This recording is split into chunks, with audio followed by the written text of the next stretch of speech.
Hello and welcome everyone. I am Abhishek. आज मैं आप लोगों को वन संसाधन और जल संसाधन के ऑब्जेक्टिव के बारे में चर्चा करने जा रहा हूँ। ये 10th क्लास का ये चैप्टर है संसाधन का, जिसमें वन संसाधन और जल संसाधन के जितने भी ऑब्जेक्टिव हैं उसके बारे में मैं डिस्कस करने जा रहा हूँ।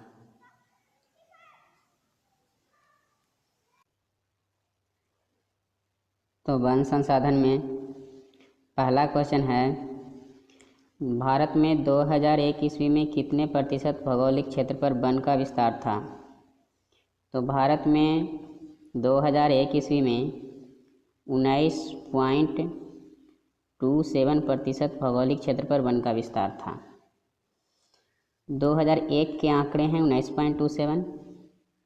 2001 के बाद के जो आंकड़े आए हैं वो 20.6% हैं। तो सेकंड क्वेश्चन जो है, वन स्थिति रिपोर्ट के अनुसार भारत में वन का विस्तार कितना है? तो बाद का रिपोर्ट 2001 के बाद 5 में आया जो 20.6 हैं, तो 20.6% हैं। कहीं कहीं आंकड़े 20.55% दिए गए हैं, तो वो अपर्याप्त आंकड़े हैं। उसके बाद तीसरा क्वेश्चन है, बिहार में कितने प्रतिशत भौगोलिक क्षेत्र में वन का विस्तार है? तो 7.1%। कहीं कहीं 7.1 ऑप्शन में नहीं दिया हुआ रहता है, तो 7% दिए हुए रहते हैं, तो 7% हो जाएंगे। तो बिहार में 7.1% भौगोलिक क्षेत्र पर वन का विस्तार है। अगला क्वेश्चन है, पूर्वोत्तर राज्यों के 188 आदिवासी जिलों में कुल क्षेत्र का कितना प्रतिशत वन है? तो अधिकांश वन हमारे देश के आदिवासी जिलों में ही हैं। इस कारण से 60.11% जो वन हैं वो आदिवासी जिलों में हैं, पूर्वोत्तर राज्यों के। उसके बाद अगला क्वेश्चन है, किस राज्य में वन का सबसे अधिक विस्तार है? तो मध्य प्रदेश में वन का सबसे अधिक विस्तार है। मध्य प्रदेश पहले स्थान पे आता है, दूसरे स्थान पर अरुणाचल प्रदेश आते हैं। मध्य प्रदेश में 11.22% वन का विस्तार है। विशेष व्याख्या वन संसाधन के हम चैप्टर में कर चुके हैं पिछले वीडियो में। उसके बाद आगे हम बात करें तो वन संरक्षण वन प्रबंधन की दृष्टि से वनों को कितने वर्गों में बांटा गया है? तो 3 वर्गों में बांटा गया है। वन संरक्षण एवं वन प्रबंधन की दृष्टि से वनों को 3 वर्गों में बांटा गया है। पहला है राष्ट्रीय उद्यान, दूसरा है अभयारण्य और तीसरा है जैवमंडल। अगला क्वेश्चन है, 1951 ईस्वी से 1980 ईस्वी तक कितना वर्ग किलोमीटर वन क्षेत्र है जो कृषि भूमि में बदल दिया गया था? कहने का अर्थ है कि स्थानांतरित कृषि जब हुआ तो वन को नष्ट करके खेती कर लायक भूमि तैयार किया गया। तो 26,200 वर्ग किलोमीटर जो वन था उसको नष्ट करके खेती करने लायक तैयार किया गया।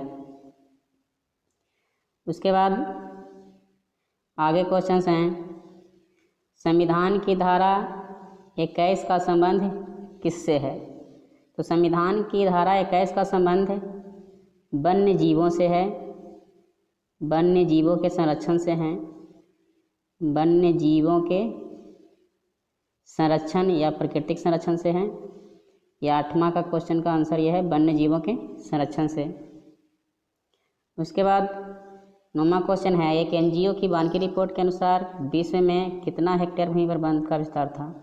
तो इस समय 4 अरब हेक्टेयर भूमि पर वन का विस्तार था।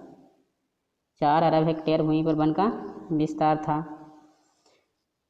उसके बाद है प्राकृतिक संसाधनों के संरक्षण। 1968 ईस्वी में कौन सा कन्वेंशन हुआ था? तो अफ्रीकी कन्वेंशन यह हुआ था, अफ्रीका में। अफ्रीकी कन्वेंशन याद रखना है। उसके बाद कौन सा जीव है जो केवल भारत में ही पाया जाता है? ऑप्शन वो दिए हुए हैं, 4 ऑप्शन जो हैं उसमें से घड़ियाल मिलेंगे आप लोग को। घड़ियाल जो हैं सिर्फ भारत में ही पाए जाते हैं। भारत का राष्ट्रीय पक्षी मयूर है या मोर, पिकॉक जिसको हम कहते हैं। मैंग्रोव वन का विस्तार सबसे अधिक कहाँ है, 13वां क्वेश्चन। तो मैंग्रोव वन का विस्तार, मैंग्रोव वन का मतलब होता है तटीय वन। तटीय वन का विस्तार सर्वाधिक सुंदरवन में है। सुंदरवन कहाँ है, तो ये पश्चिम बंगाल में है। ये 13वां का क्वेश्चन का आंसर है सुंदरवन। उसके बाद है 14वां क्वेश्चन, टेक्सोल का उपयोग होता है तो कैंसर के उपचार में होता है। ये क्वेश्चन तो कई बार एग्जाम्स में आए हैं। कैंसर के उपचार में टेक्सोल का उपयोग होता है। मलेरिया के उपचार में कुनैन का उपयोग होता है। मलेरिया का उपचार किससे किया जाता है, तो कुनैन। उसके बाद है 15वां क्वेश्चन, चरक का संबंध किस देश से था, तो चरक भारत के ही थे। ये भारत के एक प्रसिद्ध वैद्य थे चरक।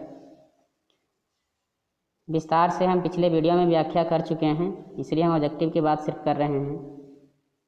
आगे हम बात करते हैं जल संसाधन के कुछ क्वेश्चंस के बारे में। तो जल की उपस्थिति पृथ्वी पर अधिक है, अर्थात 71% जल है। तो पूछा जा रहा है कि पृथ्वी को क्या कहा जाता है, इतना जल है तो पृथ्वी पर जल अधिक है, इसलिए पृथ्वी को नीला ग्रह कहा जाता है। पृथ्वी पर जल 71%, इसलिए पृथ्वी को हम ब्लू प्लैनेट कहते हैं। कुल जल का कितना प्रतिशत भाग महासागरों में है, तो महासागरों में 96.5% हैं।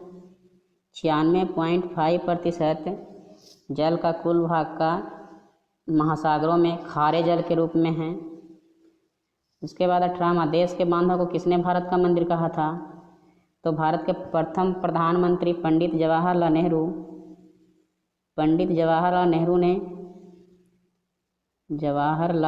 नेहरू ने भारत के बांधों को भारत का मंदिर कहा था। उसके बाद है प्राणियों के शरीर में कितना प्रतिशत जल की मात्रा निहित होती है, तो 65% आप लोगों को पढ़ना है, पहले 70% रहता था। बिहार में अति जल दोहन से किस तत्व का संकेंद्रण बढ़ा है, तो बिहार और पश्चिम बंगाल दोनों राज्यों में आर्सेनिक की मात्रा बढ़ी गई है। और आर्सेनिक की मात्रा कहाँ कहाँ बढ़ा है, बिहार और पश्चिम बंगाल में। आप लोगों को जल संसाधन और वन संसाधन में ये सारे ऑब्जेक्टिव पढ़ने थे। Thanks for watching, all the best.